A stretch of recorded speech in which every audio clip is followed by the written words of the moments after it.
इस कहानी की शुरुआत में अबेंडन सी बिल्डिंग में कुछ पुलिस वालों को किसी का पीछा करते हुए देखते हैं, जिसके बाद वो पहुंचते हैं रूम नंबर 303 में। वहीं पर एक लड़की बैठी हुई अपने लैपटॉप पर काम कर रही थी। सीन शिफ्ट होता है वहीं नीचे कुछ एजेंट उसी की तलाश में आए होते हैं। तभी पुलिस वाले कहते हैं कि आपको वैसे यहाँ आने की जरूरत नहीं थी, हमारे पुलिस वाले जस्ट उसे पकड़ कर लाते ही होंगे। तभी उनमें से एक एजेंट स्मिथ कहता है कि तुम्हारे लोग इस वक्त मारे जा चुके होंगे, और ऐसा होता भी है। वहीं वो लड़की उन सभी पुलिस वालों की धोबी पुछाड़ धुलाई कर रही थी। इसका नाम होता है ट्रेजेडी। उन पुलिस वालों को खत्म करने के बाद में वो अपने बॉस को कॉल लगाती है और कहती है कि मुझे यहाँ से निकलना कैसे है। जहाँ उसे इन्फॉर्मेशन मिलती है कि वही नीचे उतरकर एक टेलीफोन बूथ है, जितना जल्दी हो सके तुम्हें वहाँ पर पहुँचना होगा। यहाँ से ट्रेजेडी निकलने की कोशिश कर ही रही थी। तभी उसके पीछे एजेंट और कुछ पुलिस वाले पड़ जाते हैं। उनसे बचने के लिए ट्रेजेडी बिल्डिंग पर कूद कूद कर जाने लगती है। वहीं वो एजेंट उसका पीछा कर रहे होते हैं। वो कोई नॉर्मल ह्यूमंस नहीं होते। वहीं भागते भागते ट्रेजेडी उसी बूथ तक पहुँच जाती है जहाँ से टेलीफोन में एक कॉल आया हुआ था। उसे उठाने की कोशिश करती है, मगर तभी वहाँ ट्रक आकर जोरदार टक्कर मार देता है और उसमें से एक एजेंट निकलता है। वे चेक करने पर उन्हें पता चलता है कि टक्कर मारने से पहले ही ट्रेजेडी वहाँ से भाग चुकी है। वहीं पर उसका तीसरा एजेंट आकर कहता है कि वो लड़की किसी को ढूंढ रही थी जिसका नाम है नियो। जिसके बाद में सीन शिफ्ट होता और हमें दिखाया जाता है नियो को, जो अपने कमरे में सो रहा होता है। तभी उसके कंप्यूटर में एक मैसेज आता है कि नियो बैकअप, तुम्हें सफेद खरगोश के निशान का पीछा करना होगा। लेकिन नियो को कुछ भी समझ में नहीं आता। दरअसल नियो एक हैकर होता है जो इनलीगल सॉफ्टवेयर को बेचा करता था, जिसके बाद में उसके दरवाजे पर कुछ लोग सॉफ्टवेयर खरीदने के लिए आते हैं और उसके बदले में कुछ पैसे देकर जाते हैं। तभी वहाँ एक लड़की बोलती है कि वैसे हम एक पार्टी में जा रहे हैं, तुम आना चाहो तो आ सकते हो। लेकिन नियो जाना तो नहीं चाहता था। तभी उसकी नजर उसके व्हाइट खरगोश के टैटू पर पड़ती है, जिसे देख अब नियो भी उनके साथ जाने को तैयार हो जाता है। जिसके बाद में ये सभी लोग एक पब में पहुंच जाते हैं, जहाँ पर नियो की मुलाकात ट्रेजेडी से होती है। वो उससे कहती है कि मैं जानती हूँ तुम जो सोच रहे हो वो बिल्कुल सच है। तुम्हें आज तक ये लगता रहा कि इस दुनिया के अंदर कुछ ना कुछ गड़बड़ है, और मैं जानती हूँ तुम किसके बारे में जानना चाहती हो। तब नियो कहता है कि बताओ वो कौन है।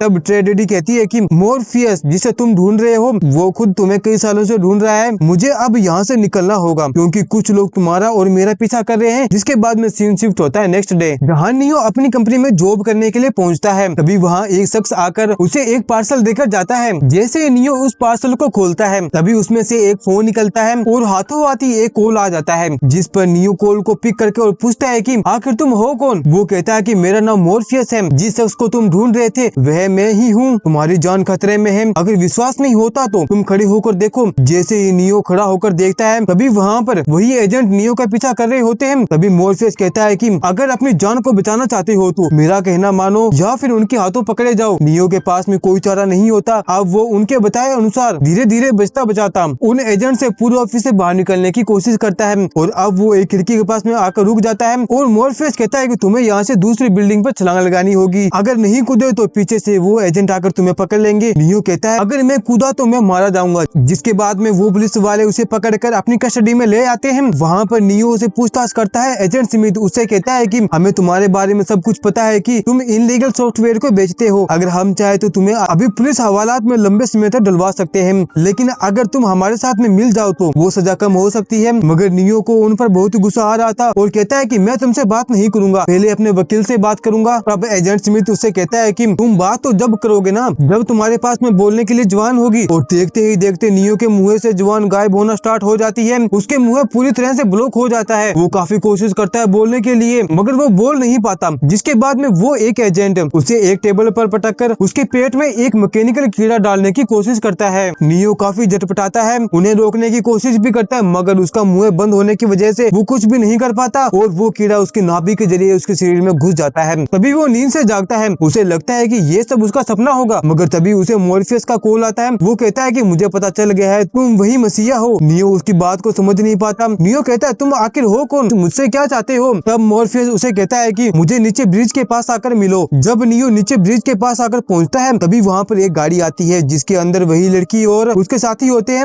नियो जैसे ही गाड़ी में बैठता है, तभी ट्रेजेडी नियो के पेट पर एक मशीन लगा देती है। नियो कहता है कि तुम ये क्या कर रही हो। तब ट्रेजेडी कहती है कि तुम्हारे पेट में एक ट्रांसमीटर फिट है, अगर हमने इसको नहीं निकाला तो उनको तुम्हारी हलचल की खबर मिल जाएगी। उस मशीन की फ्रीक्वेंसी फुल कर देने के बाद में मशीन उसके पेट में से उस ट्रांसमीटर को निकाल ही देती है। नियो को तो ये लग रहा था कि ये सब कुछ सपना था, मगर वो इस हादसे के बाद में उसका शक यकीन में बदल जाता है कि ये सब कुछ सचमुच में हो रहा है। इसके बाद में ये सभी नियो को एक अबेंडन सी बिल्डिंग में ले जाते हैं, जहाँ नियो की मुलाकात पहली बार मॉर्फियस से होती है। मॉर्फियस मोर्फियस उसे कहता है कि मैं जानता हूँ तुम मुझे कई टाइम से ढूंढ रहे हो, लेकिन मैं भी तुम्हें कई सालों से ढूंढ रहा हूँ। मेरी तलाश आज जाकर खत्म हुई। क्या तुम्हें ऐसा लगता है जिस दुनिया में तुम रह रहे हो वो दुनिया कभी थी ही नहीं? क्या कभी लगा जिस जगह पर तुम घूम रहे हो वो जगह असली में थी ही नहीं? इन सभी सवालों का जवाब मेरी मुट्ठी में कैद है। तभी मोर्फियस उसके सामने अपनी पहली मुट्ठी खोलता है जिसमें एक ब्लू कलर की पिल होती है और दूसरे खोलने पर उसमें रेड कलर की पिल होती है। मोर्फियस कहता है अगर तुम ब्लू पिल को चुनोगे तो यहाँ से ठीक ठाक अपनी दुनिया में वापस जा सकती हो, मगर तुम्हारे मन में वही सवाल रहेंगे, क्या वर्चुअल वर्ल्ड सच में एडजस्ट करता है या फिर नहीं? वहीं तुम इस रेड पिल को चॉइस करते हो तो अपने सवाल की खोज में एकदम आगे बढ़ जाओगे। जिसके बाद में नियो रेड पिल को चॉइस करता है। उसके बाद में मोर्फियस के दोस्त आकर नियो को एक मशीन में बिठाने लगते हैं। तभी वो अपने पास ही के एक कांच में अपनी रियलिटी को देख पाता है और जैसे ही वो उसे छूता है उस मिरर की लिक्विड उसके हाथ में आने लग जाती है और धीरे धीरे करके वो लिक्विड उसके शरीर में फैल जाती है और वो एक अलग ही दुनिया में पहुंच जाता है। उसकी बॉडी पर काफी सारे केबल्स लगी होती है। वो एक क्रायोजेनिक स्लीप चैम्बर में होता है जिसके अंदर काफी सारा लिक्विड भरा होता है। नियो कुछ समझ पाता तभी वहाँ एक मशीन पहुंच जाती है जो उसकी बॉडी से केबल अटैच करके अपने साथ में ले जाती है। जहाँ अगेन नियो की मुलाकात मोर्फियस और उसके साथियों से होती है, जहाँ मोर्फियस कहता है कि तुम्हारा शरीर काफी कमजोर हो चुका है, तुम्हें मजबूती की जरूरत है। अब काफी दिनों तक ट्रीटमेंट के बाद में जब नियो को होश आता है तब मोर्फियस उससे मिलने आता है और कहता है कि चलो तुम्हें मेरे साथियों से मिलाता हूँ। पहले नंबर पर थी ट्रेजेडी जिसे नियो कहता है कि हाँ मैं इसे जानता हूँ। बाद में दो जुड़वा भाई से मिलवाता है जिनमें से एक ड्राइवर जो इनके हवाई जहाज को चलाता था, वहीं दो जने जो हवाई जहाज के मैकेनिज्म को हैंडल करते थे। वहाँ नियो को एक सीट पर बिठाकर प्रोग्राम को लोड कर उसे वर्चुअल वर्ल्ड में भिजवा दिया जाता है, जहाँ पर वो फिर से मोर्फियस को देख पाता है। यहाँ पर सब कुछ व्हाइट होता है। यहाँ पर मोर्फियस कहता है कि तुम जिस दुनिया में आए हो उसकी टाइमलाइन है 1999 की,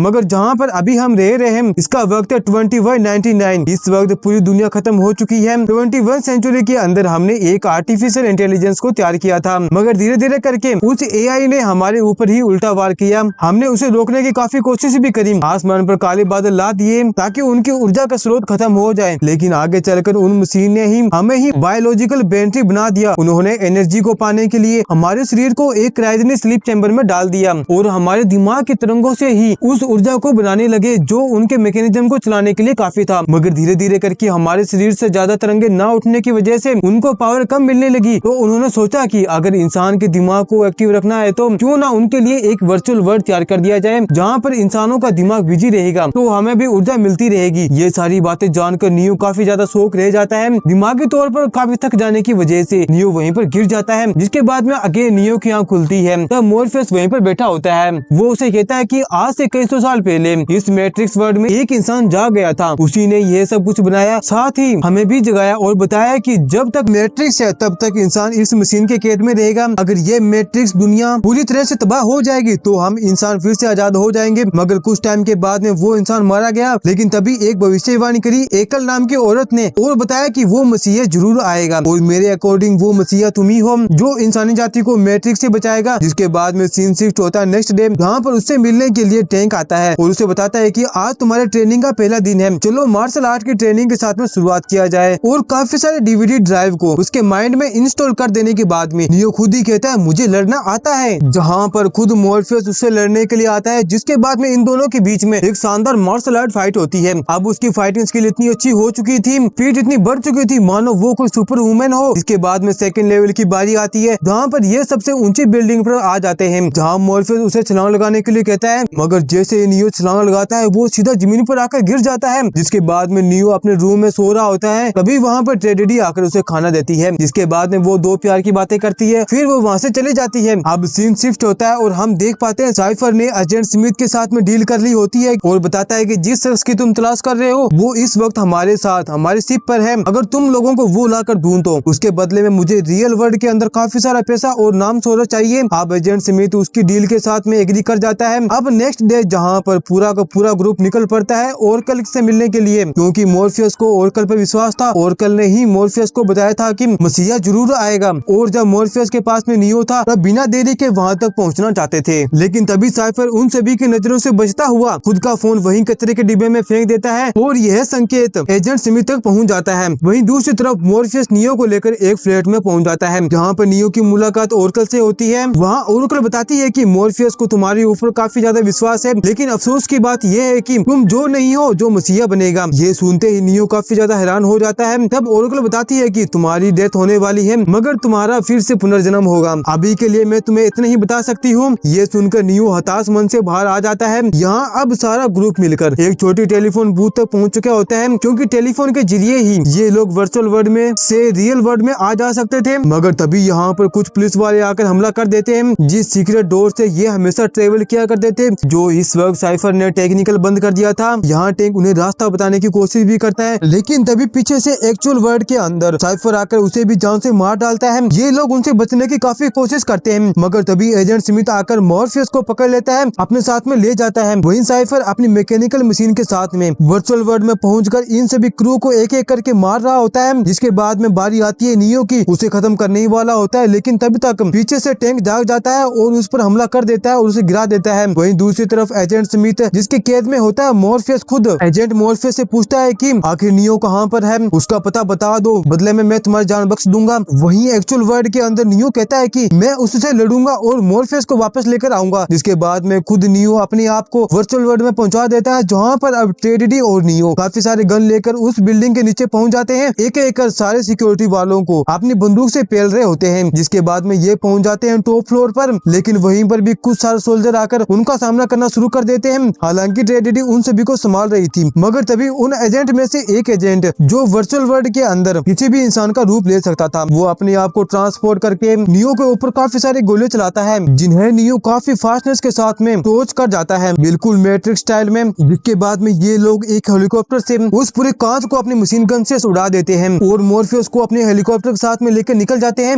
ये सभी एक्चुअल वर्ल्ड के अंदर जाने के लिए फोन बूथ तक पहुंचते हैं, लेकिन तभी वहाँ पर एक भिखारी बैठा होता है, जहाँ अगेन नियो का सामना एजेंट स्मिथ से होता है। अब नियो और एजेंट की बराबरी की टक्कर होती है, जहाँ नियो उसे रेलवे ट्रैक पर फेंक कर वहाँ से निकल जाता है। रास्ते में वो टैंक को खोल कर बात कर रहा होता है, लेकिन अगेन स्मिथ फिर से उसका पीछा करने लग जाता है और अपने आप को दूसरे शरीर में बदल बदल कर उसके करीब तक पहुंच जाता है, जहाँ टैंक नियो को कहता है कि पास ही के बिल्डिंग में 303 एक कमरा है, तुम जितना जल्दी हो सके वहाँ पर पहुंच जाओ। जिसके बाद में नियो जैसे तैसे करके 303 रूम में पहुंच जाता है, लेकिन अब उसके सामने एजेंट खड़ा होता है, वो उसे शूट कर वहीं मार देता है। वहीं सीन शिफ्ट होता है रियल वर्ल्ड के अंदर, जहाँ पर ट्रेजेडी आकर नियो को कहती है कि ओरेकल ने मुझे एक बात और बताई थी कि जिससे मैं प्यार करूंगी वही हमारा मसीहा बनेगा, मगर मुझे तो तुमसे प्यार था। तभी हम देख पाते हैं कि वापस से नियो की बॉडी खड़ी हो जाती है और उन सभी प्रोग्राम को अपनी बाइनरी कोड के थ्रू देख पाता है। जिसके बाद में अगेन एजेंट स्मिथ और नियो के बीच में फाइट होती है, जहाँ एक ही बार में नियो उसकी बॉडी में घुसकर ब्लास्ट कर देता है और रियल वर्ल्ड में ये लोग EMP को एक्टिव कर देते हैं, जिस वजह से सभी मशीन वहीं पर रुक जाती है और इन सभी की जान बच जाती है। अब इस मूवी के पोस्ट क्रेडिट सीन में दिखाया जाता है कि नियो अब वर्चुअल वर्ल्ड का किंग बन चुका होता है और तैयार होता है इन सभी लोगों को आजाद करवाकर रियल वर्ल्ड में एक नई जगह बनाने का। और इसी के साथ ये मूवी यहीं पर समाप्त होती है। आपको ये मूवी कैसी लगी, लाइक और कमेंट करके मुझे जरूर बताएं।